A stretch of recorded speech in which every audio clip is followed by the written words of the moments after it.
Flor y Canto presenta.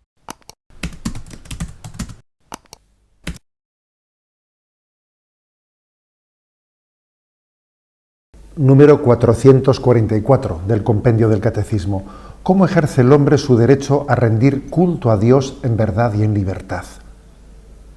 Todo hombre tiene derecho y el deber moral de buscar la verdad, especialmente en lo que se refiere a Dios y a la Iglesia, y una vez conocida, de abrazarla y guardarla fielmente, rindiendo a Dios un culto auténtico.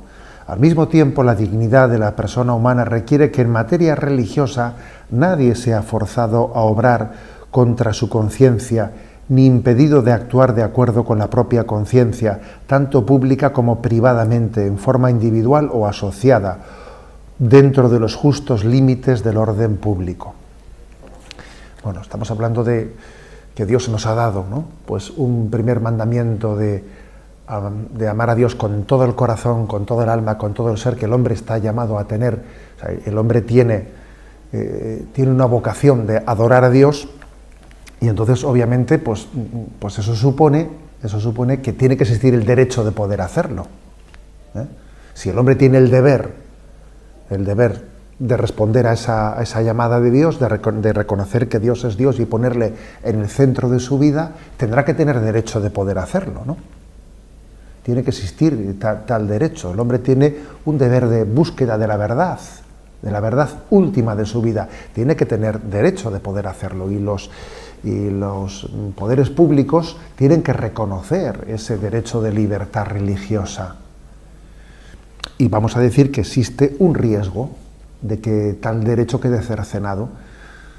Eso puede ocurrir de muchas maneras, ¿no? Pues han existido estados que han sido oficialmente ateos, ¿eh? Pues pensemos, por ejemplo, todavía existen algunos, pero pensemos, por ejemplo, todo lo que fue el marxismo, el leninismo en la Europa del Este, que proclamaba el ateísmo como una especie de opción de Estado. Existe todavía, ¿no?, algunos regímenes que son oficialmente ateos, pero incluso dentro del actual laicismo existe el riesgo de presentar determinadas ideologías políticas con una pretensión pseudo-religiosa, en la que pretenden dar como una explicación desde la política, una explicación última del sentido de la vida, una definición de qué es el hombre, una definición antropológica, etc. Existe el riesgo de que desde una ideología determinada pues los poderes públicos estén impidiendo la libertad religiosa, el buscar a Dios, ¿no? El acoger a Dios que se nos ha revelado. Por eso, si existe el deber de buscar y adorar a Dios, tiene que existir el derecho. Y vamos a decir que sí, que tenemos un riesgo, ¿no?, de que nuestra cultura laicista, con una ideología, una nueva ideología totalizante, que pretende ser como una alternativa a la revelación cristiana, tenemos un riesgo de que en este momento de la práctica el derecho de libertad religiosa sea cercenado en buena parte. Existieron, ¿no?, pues episodios históricos como, por ejemplo, la Guerra de los Cristeros, ¿no?, en el inicio del siglo XX, en el que se vivieron etapas heroicas en lo que los católicos lucharon por defender su derecho a dar culto a Dios, a celebrar los sacramentos frente a unos estados masónicos que impidieron la celebración del culto, etc. Bueno, obviamente ese no es exactamente la situación actual, pero existe otro tipo de formas mucho más civilinas, pero muy capciosas y muy verdaderamente que están cercenando, ¿no?, con una gran presión cultural para que la libertad religiosa sea cercenada, ¿no? Bueno, esto por una parte. Y en segundo lugar, este punto lo que insiste es que es muy importante al mismo tiempo reconocer la dignidad de la persona, que no tiene que ser forzada a abrazar en contra de su conciencia algo, ni se le puede impedir que obre en conciencia. El hombre tiene derecho y deber de actuar en conciencia, y por lo tanto una sociedad tiene que respetar el principio de libertad de conciencia. Incluso, fijaros, ¿no?, un posible estado confesional, en el buen sentido de la palabra, ¿no?, que confesase a Dios pues como dueño y señor. No debería jamás de utilizar esa confesión pues como una imposición de conciencia frente a nadie.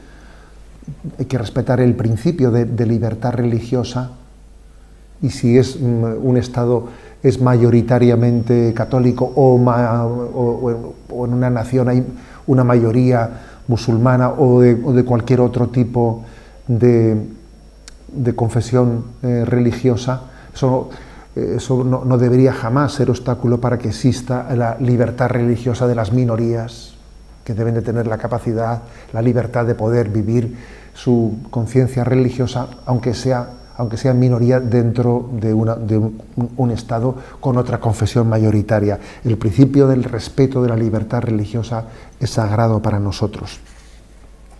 Bien, es verdad que termina diciendo este punto dentro de los justos límites del orden público.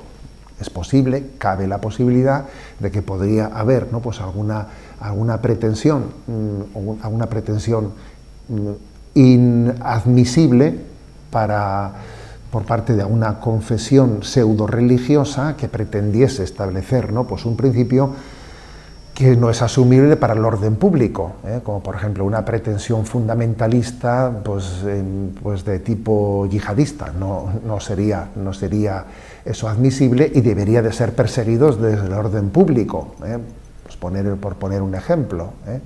Puede haber deformaciones de la religiosidad que cuando entran en conflicto con el orden público y el interés general, obviamente tienen que ser perseguidas por el orden público, pero eso no es poner en cuestión el principio de libertad religiosa, sino más bien es preservarlo pues allí donde existen desviaciones notorias y patentes y evidentes del hecho religioso contra la propia ley natural.